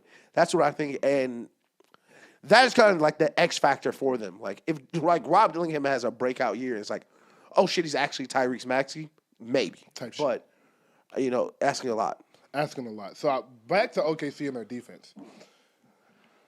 Is this a top 5 defense of this century? No, that one I know. No. Really? No. Give me the 5. I said this century. Remember? This century. Not from this century. Okay. 2000s to 2025. That's what I'm Okay. No. Yeah, I'm still gonna say no. All right, you got to give me the 5. Okay. 04 Pistons. Of course, no question. I'm gonna say, and niggas gonna give me pushback for this. 2015, 2014 Spurs to Pete Kawhi. I don't know, but keep going. We'll put them on, like, if we're doing 1 through 5, we'll put them on 5. Like, if there's an argument, that's where we'll start. Okay, perfect. So all right. So I'm There's no working argument back. of 04 Pistons. Yeah, That's 04 locked. Pistons. 12 Heat. Absolutely. Knew you were gonna say that. 15, 16 Warriors. Okay. That's 3. I'm trying to think of the gaps between You're missing one. I'm gonna let you find it, but I'm you're missing one that's definitely definitely in one. front of them. Raptors with No, Kawhi. That's not the one I was thinking. That's a great one though. That's a really good one. Damn, who am I? 08 Oh, Oh, Boston. wait, Boston, and this was my 5th one that niggas were like, I forgot about them, or this don't count. The 2020 Lakers. Whew. KCP, Alex Caruso, Anthony Davis, LeBron. That's a fucking good one. Yeah, That is one of the best defenses ever. That's a good one. Like, So I thought this was gonna be way easier. I was about to be like, hell yeah, it's top 5. You just named some good ass fucking. Whoa. like, fam, the Lakers. That one shocked me. Fam, That's a good the one. Lakers were starting Alex Caruso, KCP, and Anthony Davis together. Like, With LeBron helping. yeah. And then they went big with Dwight. Dwight, AD, and Brian as Yeah, bro. That 2020 Lakers defense was fucking ridiculous. Like, yeah. Okay, so let's regroup. Yeah. We're gonna list back out, and y'all can stay along with this. Yeah. 04 Pistons are a lock. I think the 08 Celtics can be a lock. That might be 2 for me. And then 2012 Heat are a lock. Yeah. Every team else after this, we can start debating. Yeah. The 15-16 iteration of the Warriors, the 2020 Lakers, the 19 Raptors, the 14 Spurs. Yeah. I'm going to throw the 2001 Lakers in there as well, and then I'm going to throw I have one more. 25 OKC. 05 Spurs, too. 05 Spurs as well. Yeah. So that's 10. Yeah. We have 3 locks. The 3 locks, again, one more time, Heat, Celtics, Pistons. Those are the 3 locks. 3 locks. So after that, bro, if we had to pick between those 7 for 2 spots, I think 4. Bro, I think I gotta go that 2020 Lakers team. Yeah. That's crazy. Yeah. Like, and then off the bench, they have Marc Gasol and Dwight Howard. Rondo, Marc Gasol, Dwight Howard. one of the Morris twins. Yep. Kuzma was switching everything. Kuzma. Oh, that's what it was. It was Kuzma. Kuzma was switching everything. Damn. Yeah, they were a great defense. Yeah. And coached by Frank Vogel. That's a defensive coach. You One ain't of the lying, best defenses. twin. Yeah, like you ain't lying, twin. That is one of the best defenses for sure. Damn. So I'm gonna go 4. I'm going the Lakers team. Shout out LeBron, man. Great. LeBron on 2 of these is fucking ridiculous. So yeah, I'm going the 2020 Lakers at 4. Yeah. I think at 5, I'll take the recency bias and put OKC there. Mm-hmm. But this was a way better argument than I thought if we were finna have. That was a fact. Because what I like about the 2019 Raptors so much is that they had, oh no, bro, OG Anunoby was on that team. Yeah. Woo. Hold on, never mind. Bro, Danny Green was on that team. Yes, bro. Marc Gasol was still on that team. I don't know. And Serge Ibaka. Nah. Kyle Lowry still playing great defense too. Like, yo. So you had Kyle Lowry and Fred VanVleet as your 2 guards. Yep. Then you had Siakam. You had Siakam and Kawhi. Yep. And their backups were Danny Green and OG. Yep. And then your bigs were Serge and Mark. Yep. I love a defense. Shit. Oh, nah. That's better than OKC this year, bro. That's crazy. I agree it's better than OKC, but I'm gonna still throw Dre in there at 16. I think that 2015, 2016, and the thing is, I think Iggy and Dre were underrated as a duo because Iggy was just like, the low-key guy. But as a stopper, I know you've noticed, and I still mean this to this day, Iggy has the best hands I've ever seen on ball. Ever seen in my life. Ever seen on ball. Easily. Yeah. Easy. His hands are incredible. Yeah. And when we say his hands, we mean his timing with his hands. Listen, all ball, catching you on the way up. He got Braun in the finals on a game winner. Really, sure all ball. Yes. Like the audacity to reach on a game-winning shot in the finals versus LeBron James is crazy under himself. And then for you to get all ball. All ball. To LeBron not arguing. LeBron just walked off the court. LeBron's like, damn. And when we say his hands and his timing, we mean on jumpers, on layups, dribbling, layups, all that. Shit, a free throw if you could. Like, he had some of the best hands, best timing ever. So I'm not mad. That was a great argument. God, I love defense. Y'all let us know in the comments. We'll post this on TikTok, obviously. Y'all let us know in the comments what you think the top 5 defenses of this decade are. Wow. That 2019 and them 2020 teams, the Raptors and the Lakers, that just took me through a whirlwind. Yeah. Wow, that Lakers team is disgusting. Yeah, that Lakers team that defense was insane. Yeah, that was when I was still like hating on Bron a little bit. Yeah, so I didn't want to give them the credit, and I was acting like they won the one. That was like we was like, yes, I was Crusoe eyes, like we had never seen them niggas hoop. If that pandemic didn't happen, they would still win that championship. Yeah, the only thing that would have stopped them if Bron just got hurt. That would have the only thing that stopped them. Literally. But damn, Paul George. All right, last question. Does this series, OKC Minnesota, does this series change how you view Anthony Edwards? For me, I actually like this question. It doesn't change how I view him, but it was kind of, especially because Ant is from Atlanta, I'll never hate on Ant for real. Like, I could never, like even jokingly hate on Ant, but everybody's 77, so you got to do some 77 shit. It's like, yeah, it is tiring. Running the offense, scoring 30, and getting all these garbage-ass niggas open. It is tiring. Niggas are like, yo, Luka don't play defense. I wonder fucking why, Ant. Like Ant is exhausted going back into the break. Yeah, that shit is tiring, bro. And that is the thing with OKC is, like, they are so suffocating. If your two ball handlers, like Kyrie and Luka, can't sustain that pressure for your entire team, you're just going to crumble. You're just going to crumble. You're not going to be able to run enough good offense for everybody else to eat. So now, instead of Naz Reid catching it 7 seconds left off a rotation, whether I can pump it, go, or I can, just catch and shoot, he's catching the ball 7 seconds left, and a nigga's staring at him. And because he shoot from here, he can't get his shot off when it's super. He can't get it up. Exactly, like Jaden McDaniels. Like, that's it, and that's why I love the differences in how good these players are, but how they play. Because if I'm Jalen Brunson in Dallas, maybe I want this nigga to stop fucking dribbling so I can go hoop. Mm-hmm. But boy, when Jaden McDaniels and Naz Reid was out there on the islands, them niggas was sitting there like, God damn, I wish this nigga could get us doubles. Like, can somebody get me a fucking layup? Like, PJ Washington at home, like, I'd never do no shit like that. So I think he's kind of where I thought he would be. I think he's superstar. Excuse me. I think superstar on the border superstar, but I think the next step in his game is one that's going to take a lot longer than the rest of them. All right. No, this does not change how I view Anthony Edwards because I am realistic, and when players aren't supposed to win a series, they're just not supposed to win a series. Yeah. 2018 Bron versus the Warriors. Yep. He wasn't supposed to win a series. Nope. It was not supposed to happen, dog. Literally. It's okay. 2008 Kobe. With Paul Gasol playing like that, you can't win that series. Nope. You can't do it. Right. So, Bron 07 against the Spurs. Can't win that series. So, it happens. You're going to run into teams that are simply better than you. Mm-hmm. And that is what Ant ran into. But what Ant has to do is grow from this. Mm-hmm. Now, obviously, unless you're just now tuning into us, you saw my rant about what Ant needs to add to his game. So, I think he needs to add the in-between mid-range game. But Anthony Edwards is 23 years old and is in back-to-back just came off of back-to-back conference finals at 22 and 23. Yeah. You know who didn't do that? Nobody. Ever. I was wondering who was going to say. I was like, nobody. Nobody's ever done that before. Now, Kobe has, but, Kobe was playing with Shaq. Yep. And, I'm not one of them. Shaq was better than Kobe. We take this Kobe shit serious. So you see how serious my voice got. Kobe was the best player in the NBA in 2001 and 2002, and he was the best player in that Lakers team, and he was the closer for that team. But Shaq admitted it's still Shaq.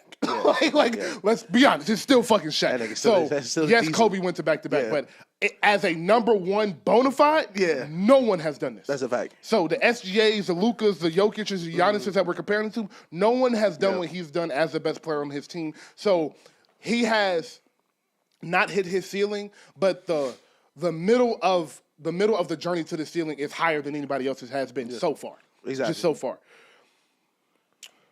It does not change the way I feel about Anthony Edwards, but it does put Anthony Edwards at a crossroads. Because one thing every young player learns, and I think this is the year Ant learns it, a championship is never guaranteed. I don't care what the media's saying about you. I don't care where you got last year in the playoffs. I don't care about nothing. A championship is not guaranteed. Ask Tatum. It is earned. Yeah. It is earned. Ask Jason Tatum and the Boston Celtics. Exactly. Yeah. It is not guaranteed. Ask the 2019 Warriors. Facts. Ask the 2014 Heat. It is 2011 Heat. It is not 2014 Spurs. Guaranteed. Exactly. It is not guaranteed. So this offseason, I'm going to see another step of growth. As you said, with Ant, every time he comes back, it is something brand new about his game. Yeah. This year, he became a much better passer, and his handle got better, and his three-point shot got better. Right. The year before, he became a smarter player, and his handle got better. Like, every year, Ant adds a real skill. And not something that it's like you can tell games 1 through 15 he'll work on, but when it gets to crunch time, he never go to it. No. It's a skill that he is comfortable with. Right. So if he adds this mid-range game, I think there is the mid-range game and the back to the basket, there's no ceiling for him. Literally. There is no ceiling for him, but the Minnesota Timberwolves have to do right and build a team correctly around him. Exactly. And when you look at Luka, when he had his most success in the playoffs, he's in the post. He's in the post. You have to be. And if we look at Luka's finals run last year, who was his worst series against? OKC. Yep. Literally. Because their defense is amazing. Why was he able to win the series? He had an amazing game 5 and 6. Yeah. But besides that, he had Kyrie next to him. Literally. He had like Ish said, he had somebody to pressure release. Exactly. So you have to get that for Ant. If you get that, I don't think it's a team Ant won't be able to beat. But y'all better hurry the fuck up before Wemby and Giannis get together. That's one thing. Listen, we'll be mentioning them with the best defense ever. But, and another thing, like you mentioned, like big picture, like fam, it's hard to win championships. He's been conference finals. Pretty good job. I mean, if we started this year, like big picture started this year, they trade Cat the day before trading camp starts. They got Julius Randle in. They're not gonna make no new moves, and everyone's like, "Dang, I wonder what happens." If I'd have told you they're going back to conference finals, you'd be like, not that bad." Bro, you can argue Minnesota overachieved this year. 1,000%. Especially if you take into account the regular season, because they were terrible in the regular season. They were 6 seed. Yeah, they're like 37-year-old point guard, brand new trade with no real time, and then he gets hurt in the middle of the season. Someone you're supposed to be getting chemistry, you can't, and no one else is different. And Rudy Gobert is your starting center. Exactly. Like they overachieved this year. Yeah, facts. So yeah, he has a lot of room to grow, and shout out to him. The NBA this playoff has been amazing. Lastly, OKC in the NFL Finals. Everybody's going to talk about the small market. The NBA hates this. How do you feel about it? I don't think really small markets really are.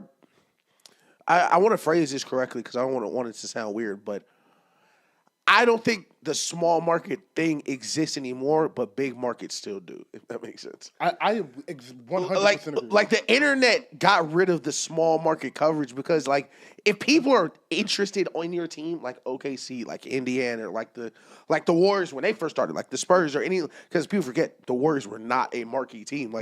You are going to get that coverage naturally just because you are exciting. So OKC wins the title this year. They have the MVP next year. They're going to have 25 primetime games. Maybe more. Pacers, if they win the title, they're going to have a ton of primetime games. Exactly.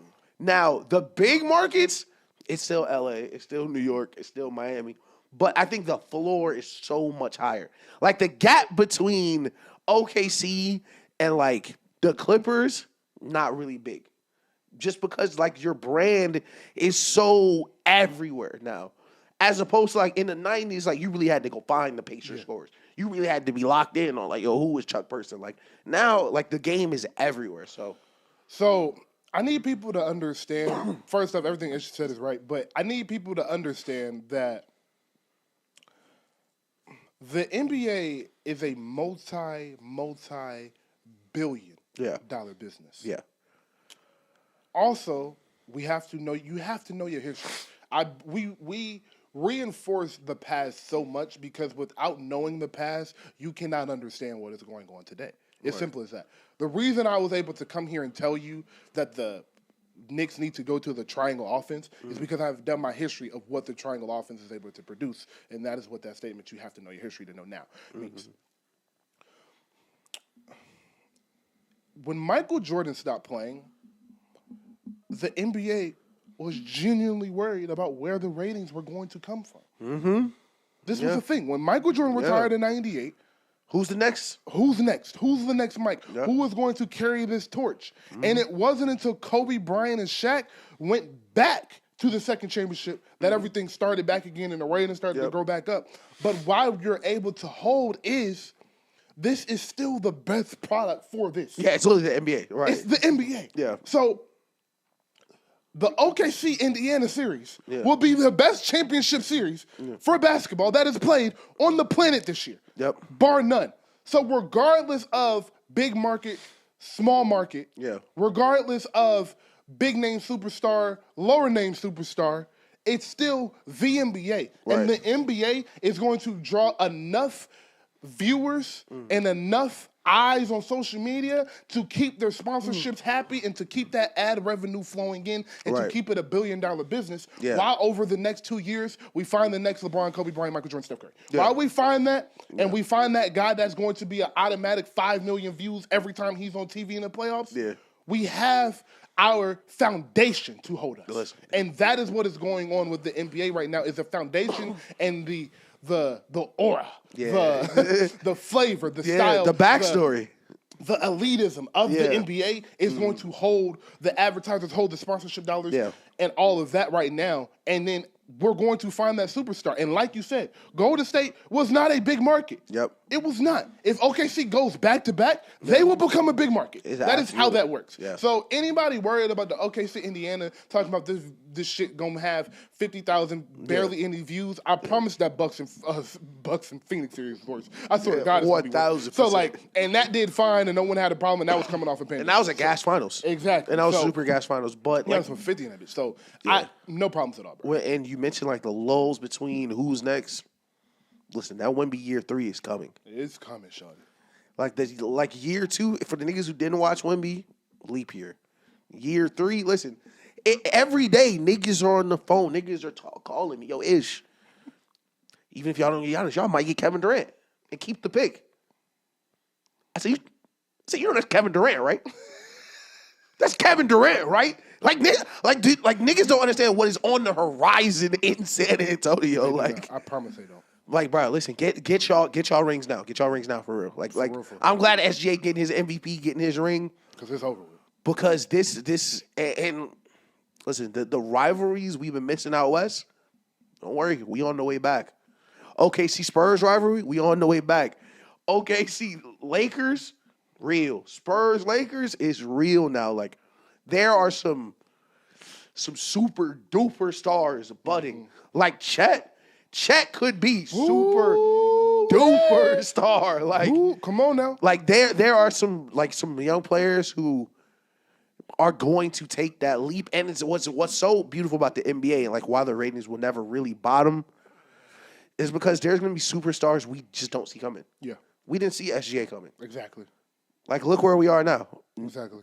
When the Clippers and Warriors were going back and forth in the first round, and he's like, why are the Warriors struggling with the Clippers? Like, Clippers struggling with the Warriors. Yeah. Like nobody would thought, like, oh, this guard starting versus the best Warriors team ever is going to go on to be an MVP somewhere else. Like, oh, no, you're talking about, okay, I know what you're talking about. My bad. My bad. You talking about SGA. I thought you were talking about Steph earlier. No, I'm talking about SGA, yeah. When SGA was going against the Warriors, he had 30. Yes, I know what you're talking about. Yeah. It was like, man, that was a great game from him. In 4 years, he's going to be the best player in the league. Like, nobody would have guessed that. Like, nobody. Yeah. Great basketball segment. We'll be back, next week. And like we said, we'll jump on a Zoom and do a little quick short about something if the Knicks do force a Game 7. Quick hitters before we get out of here. Tush Push ban. Thoughts? They did not ban it, is what I'm saying. I ain't gonna lie. Some IRS football, they should have banned that shit. I ain't gonna hold you. So, look. The football lover in me was like, you can't ban that because that's bullshit. But the football is an art guy in me. Yeah. Take that shit out the game. So it was like, I did it. I would have been like, that's bullshit. Yeah. But secretly, I would have been happy about it. But I didn't really care. And my thing is, listen, I have one of those coaches now thank God. I was super happy about Mike Vrabel, but still, I'm happy to have Mike. Listen, he's one of the guys now. Yeah, that's my guy. Listen, that's my guy. Thank the heavens we have Mike Vrabel. Because listen, mark this date down, May 2025. You bet your bottom fucking dollar the Patriots are tush pushing next year. I guarantee that shit. They are. That's what's good, and that's why I was mad it's not banned, because don't ban it because one team isn't doing it well. Five centers in the NFL. Figure it out. I bet they banned that bitch. Hey, everybody's going to start looking at the Ravens and start running it with their tight end. Literally. The Ravens ran it all last year with Mark Andrews. They're going to keep doing it. It worked out. They only did not get it one time. Literally. You're going to see it. Mm-hmm. And I think if, like you said, if you get 5 to 7 teams starting to do this 4 or 5 times a week, it's getting taken out. NFL do that shit mid-season. They might NFL do that shit at Thanksgiving. Stop playing with it. Yeah. Stop fucking playing with it. Man, it's 3 Thanksgiving days. 3 Thanksgiving Day games. Let 4 tush pushes happen on Thanksgiving. Duh, it's over with. You never see that shit again in your life. Never. They banned that shit down to Pee-wee if they had to. You telling the real, twin. You're telling the real. Yeah. Just give us some time. Do you want us to just say fuck Aaron Rodgers one more time? I just wrote that down. Listen, fuck Aaron Rodgers, you little. I hate Aaron Rodgers. You slimy little. Why is he doing this to this? First, why are the Steelers playing along with this? Listen, and why is he doing this? How the mighty have fallen. The Steelers used to be Title Town. Niggas used to call the Steelers Title Town before Tom Brady matched in the Super Bowls. But now it's just 500 Town. Now this is just like where they filmed Concussion. I don't know what's going on in Pittsburgh. What's so crazy is best case scenario, you get 42-year-old Aaron Rodgers to come play quarterback, and he's the 4th best quarterback in your division. Seriously, and I'm looking at the camera when I say this. Would Aaron Rodgers be a better quarterback than Shedeur Sanders this year in his own division? No. I don't think so either. No. And I'll be fair. Give Shedeur Sanders week 8 through 17. Yeah. Shedeur Sanders is easy money. Yeah, so. Did you see the practice stats for the Browns quarterbacks? My nigga, what the fuck? 3 tubs, though. 3 tubs. 3 tubs and 9 attempts? Okay, put your wrist up. I was like, bro, this shit's so stupid. Oh, he got the most tubs? I said, why don't he got as many reps? Oh, because he was throwing tough. This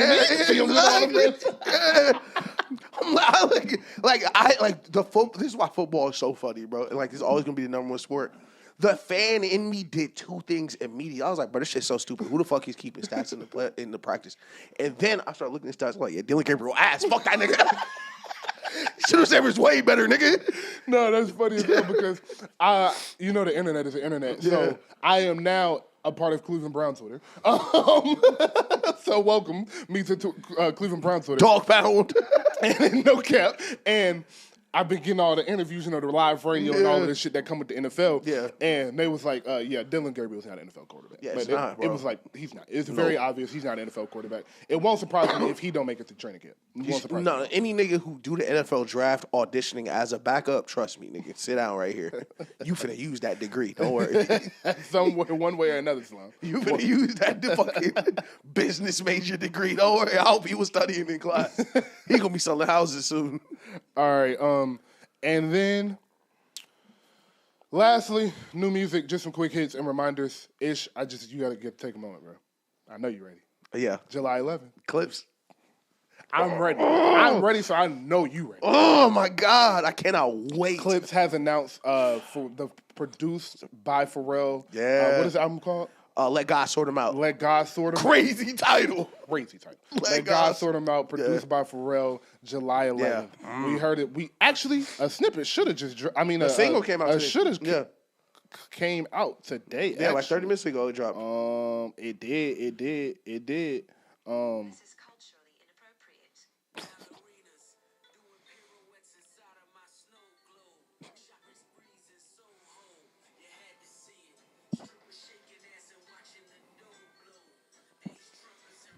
13 songs, by the way. Perfect.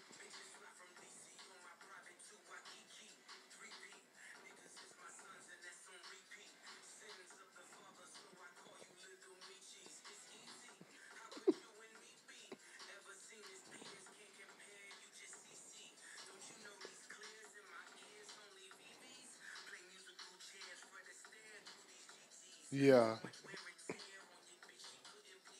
Yeah. Okay. Yeah.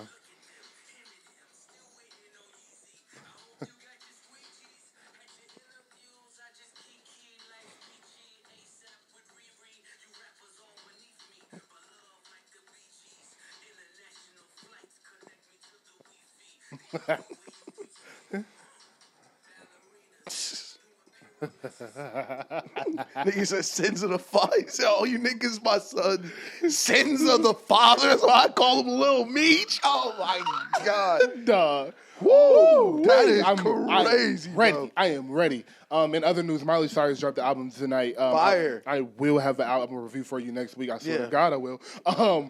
And then Wayne next week. Carter 6. Carter 6. He actually just dropped a mix before the 6. Manny Fresh did some DJ shit to like hit some of his biggest songs. I have no idea what this is. I will listen to it and let you guys know if it's anything worth listening to. That sounds hard. But yeah, I'm very excited for the music world. Carter 6. I'm nervous because I don't like this. I'm in this stage of a Wayne fan, of a Drake fan, where I don't care anymore. Yeah. I just want to know like what I'm getting. Like if Wayne is actually trying to drop a great album, I want to know so I can prepare for that. Yeah. But if it's a 22 song of just some playlist shit, I'm okay with that. But like I want to know that. Right. But it's like the frustrating thing is I know Lil Wayne, I'm not gonna know till the day the album comes out. Literally. Like You want us like the 4th song, damn near, maybe. Damn near, bro. Damn near. But if I click on this album and it say 14 songs in 52 minutes, I might cry. Yeah. I might break down crying. No cap. No cap. That is, I'm so excited for Push. I'm so excited for Pusha T.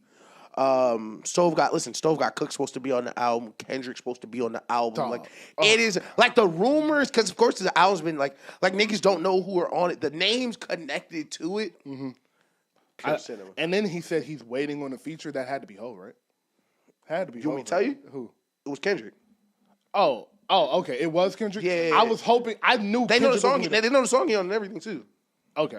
Yeah, I like wanted like it the to be Ho license, so bad. like the licensing came out for like one of the songs or like the features or something. So like they know nice. what song he's supposed to be on, but he still could have a co feature. He still could have a I want whole the whole. feature. You know me. I need the whole feature. I really want the whole feature on the Wayne album. I Yeah. really want Hove and Wayne to rap for 2 minutes Yeah. back and forth.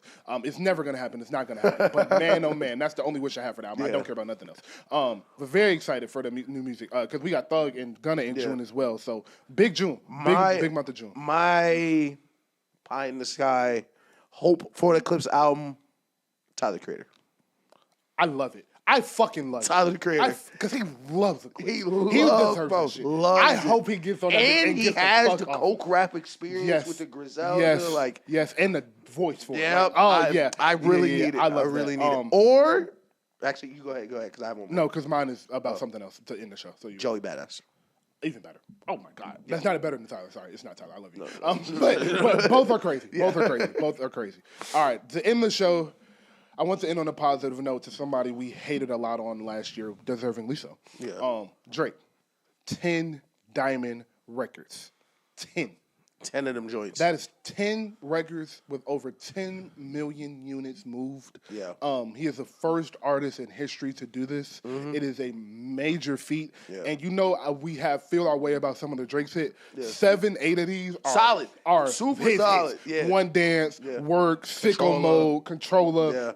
Hold on, we're going home. Hotline Bling. Yeah. Like these are bops, bro. Like Drake, we love you, bro. We talk a lot of shit about you because you're great and we expect so much from you. Yeah. But we know who you are and we know what you do fact. and how you have carried this genre. And the conversation I've been screaming at Ish, we don't have another rapper. We don't have another rapper. We haven't needed another rapper for 10 years because of you, Kendrick and Cole. And you were at the forefront of that for most of these years. So Drake, congratulations. That is incredible. Let's clap it up. Let's clap it up for Drake. Clap it up for Drake, our boy. Shout out to Toronto. Yeah, rumors have another album coming out. Shout out to Toronto. Shout out to SGA. They winning right now. Yeah, can't stand that shit. But you know what? That can be it, man. It is midnight. But yeah, that has been episode 120. Please like, subscribe, and comment. I'm Rock. That is Ish. In the world full of hate, let your light be love. In an industry full of copycats, we are some wanted ones.